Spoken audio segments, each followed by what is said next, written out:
Hello, everyone. Good afternoon. The rain just stopped, and we are here at Asia Society again, NGO that do arts and culture and heritage place. You can see the building behind is like a first grade one historical building, right in Admiralty. And for today about quarantine tips, we have with us Edie. Hi. Hi, Edie. Tell us more about yourself. Is this like your first time quarantine or?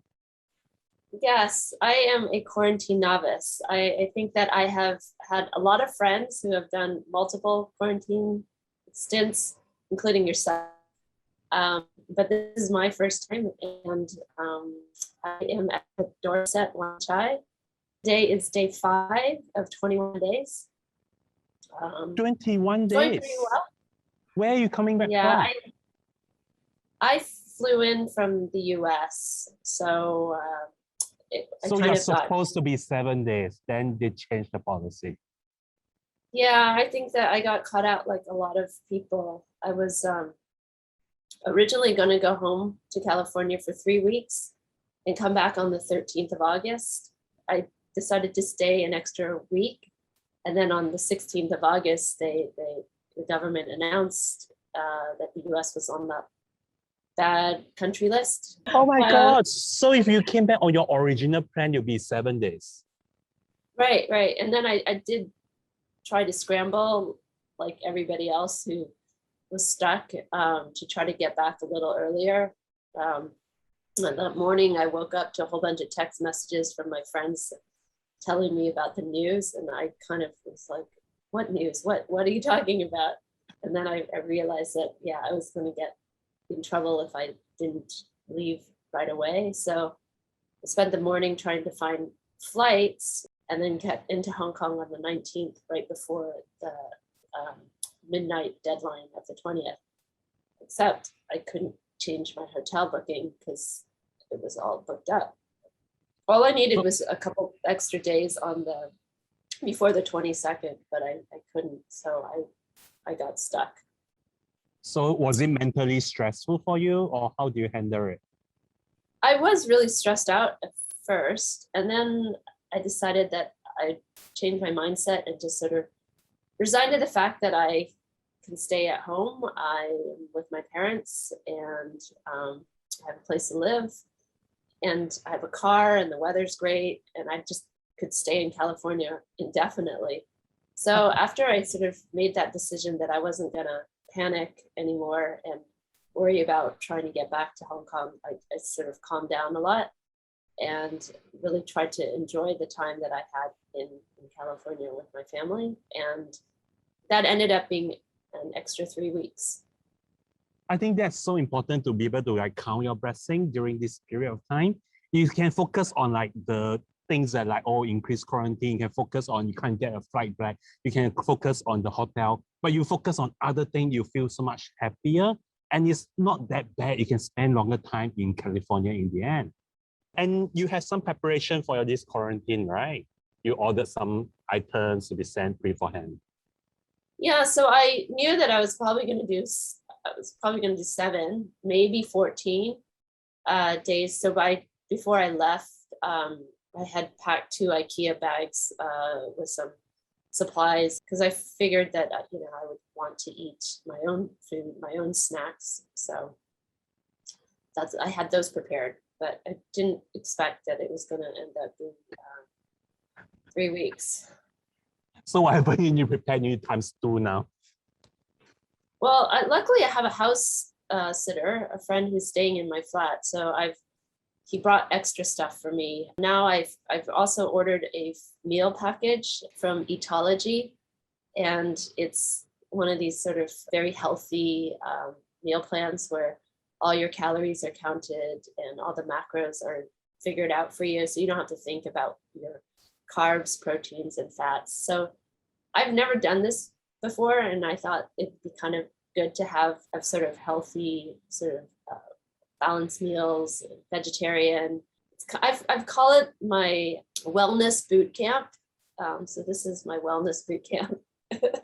But I think getting a meal plan is so important because people always worry like whether hotels supply good food, supply something that's healthy. But if you have this like meal plan arranged, you really put these worries aside. You need to scare that the hotel's not providing something that you like. So I think this is really a very smart move on your side. I'm also hoping that I can maybe lose some weight, sort of forced weight loss. Because normally I have a tendency to eat, probably over 2,000 calories a day. So by sort of restricting, even though I did come back with a huge box full of Trader Joe's snacks, I'm trying to resist the temptation to eat them all in one sitting. But you were saying that the meal plans, they came in like one delivery with all the 3 meals. So it's good that if we can prepare some like food warmer as well to make it warm for yourself. Yeah. So I brought in a hot plate, which I had never even used before. It was just sitting in my house gathering dust. So I'm kind of glad that I finally found a use for it. The hotel actually does rent out a microwave, but I think for the cost of the microwave, you can probably buy your own. The hotel that I'm in is quite flexible. Also, they have allowance to, if you don't take their meal, you get credits towards, they have a room service, and it's with Food Panda. So there are like about 10 to 13 restaurants that are participating in their room service. So you can use the credits that you have acquired from not taking their meal service and apply it to the room service. In 5 days, I've gone through my box of 24 bottles of water. I think I'm down to, I think I've drunk 16 bottles in the last 5 days. Wow, that's quite a lot. 750. So like 3 liters a day of water.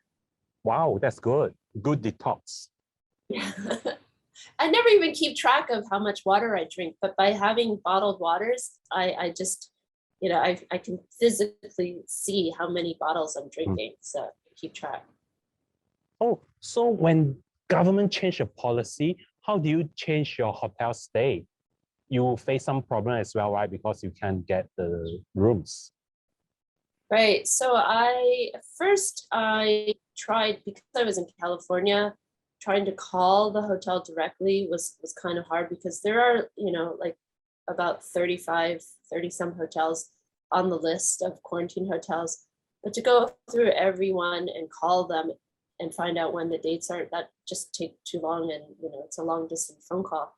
So I was looking online, and then I found out that there was like a Facebook group called Quarantine Hotel Transfer Group, and people were posting their dates that they had, that they either needed dates for certain days or they were giving up bookings. And I was kind of monitoring that to see if there was any. And I gave up my room for my booking from the 22nd of August to the 29th. And somebody contacted me directly and said that he needed some extra days too. So that really helped him. In the end, I actually benefited from a friend of mine who I just happened to be texting with, who was also in California. And she told me that she had a booking for the Dorset for the dates of the 10th of September to the 1st of October. And she was planning to give it up. And I was like, oh, I should maybe take this. And because otherwise, I think I would have been still looking. September was already fully booked for almost all the hotels. I think I wouldn't have been able to come back until like mid-October. And then I wouldn't have such a great variety of choices. I think I just said, bite the bullet. I'll take her booking. And then by that point, I knew that, then I can have how much time I would have left in California. So I could sort of make the most of it and get my sort of things in order. Because it is hard, like if you're my friend is trying to book a hotel room for October and it's like all full as well. Yeah, so you may not even be able to come back until November. All right. So I just really had to just say, okay, I'm coming back. But it's so cool to know that there's this like Facebook group that help people to transfer the hotel stay. So it's something that really everyone will need to look at if they want to make last minute changes to their flight or their hotel booking. Yeah, Facebook has been a tremendous source of support and information. I think that, you know, a lot of people say don't trust what you read on social media and stuff, but I think that in this case, I think Facebook has been really, really helpful.